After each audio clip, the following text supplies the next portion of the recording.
Kumusta mga boss? Welcome sa Boxtalks PH. Usapang kamao, let's go! Mga boss, eto na naman tayo sa isa na namang mainit na kwento mula sa mundo ng boxing. At grabe mga boss, parang teleserye ang mga eksena natin ngayon matapos ang laban sa Kyrgyzstan. Biglang nag-viral ang moment kung saan nagkasabay sa ring ang tatlong bigating panangalan.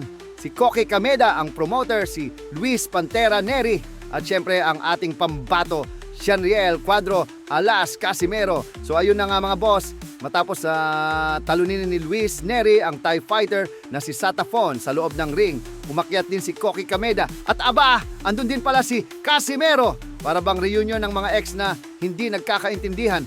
Awkward pero exciting.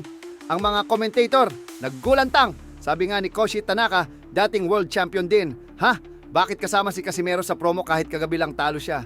Pati yung play-by-play announcer, nagtataka din, sabi ng announcer, mystery talaga mga boss, bakit promoted pa si Casimero kahit galing sa talo? Pero syempre, alam naman natin si Cuadro Alas, kahit galing sa pagkatalo, hindi pa rin sumusuko. Sabi naman ng Team Casimero sa vlog nila noong pagbalik nila sa hotel. Tapos na mga tol, dandil na yung laban kay Neri.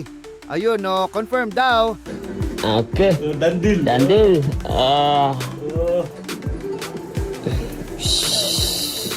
Pero teka lang, wag muna tayo masyadong kilig. Baka teaser lang yan. Pagkatapos ng laban, in-interview si Luis Pantera Neri tungkol sa posibilidad ng laban kontra Casimero. At mga boss, eto raw sagot niya, honestly, hindi ako interesado kay Casimero. Ouch! Parang sinampal ng jabs sa puso si Cuadro Alas doon, pero dagdag pa ni Neri, kung bibigyan siya ng pagkakataon para sa world title fight, babalik daw siya sa super bantamweight division. Pero kung non-title fight lang, pwede raw siyang umakyat sa featherweight. Kumbaga, hindi niya priority si Casimero na ngayon, pero dahil pareho silang hawak ni Koki Kameda, hindi imposibleng maglaban pa rin sila. Sabi nga ng mga insider, parang inevitable daw ang Casimero versus Neri showdown. Ayon sa mga balita, pareho daw may hiwa sa kilay sina Casimero at Neri.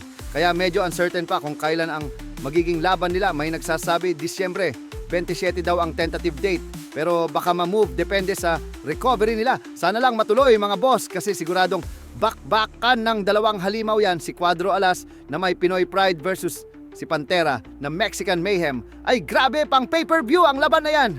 Pero teka, hindi lang si Neri ang gustong kalabanin ni Casimero. May isa pang umeksena, si Elijah Pierce. Nag-post pa sa social media, I respect the Filipinos but I don't want to hear any excuses from you that Casimero beat me. Aba, parang sinasabi niya kay Casimero na dyan ka na lang mag-isa, wala ka ng bilang. Wala pang sagot si Cuadro Alas sa pahayag ni Neri. Pero alam naman natin si Cuadro Alas, tahimik lang pero may pinaplano. Habang mainit pa ang issue kay Casimero, ibang level naman ang good news para sa Pinoy boxing.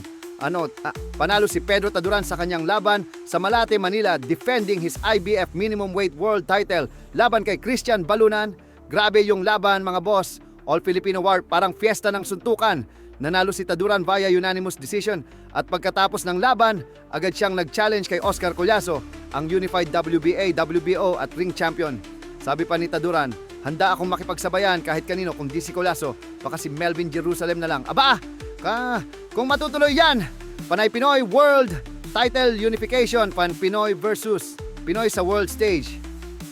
Ang daming kaganapan mga boss. May Casimero versus Neri na posibleng maganap. May Elijah Pierce na minaliit si Cuadro Alas. At may Pedro Taduran na nagbubuhat ng Pinoy flag sa world scene. Kaya abangan natin lahat yan mga boss. At syempre, kung gusto mo ng mga ganitong kwento, don't forget to like, share at subscribe dito lang sa Boxtalks PH. Usapang kamao, let's go!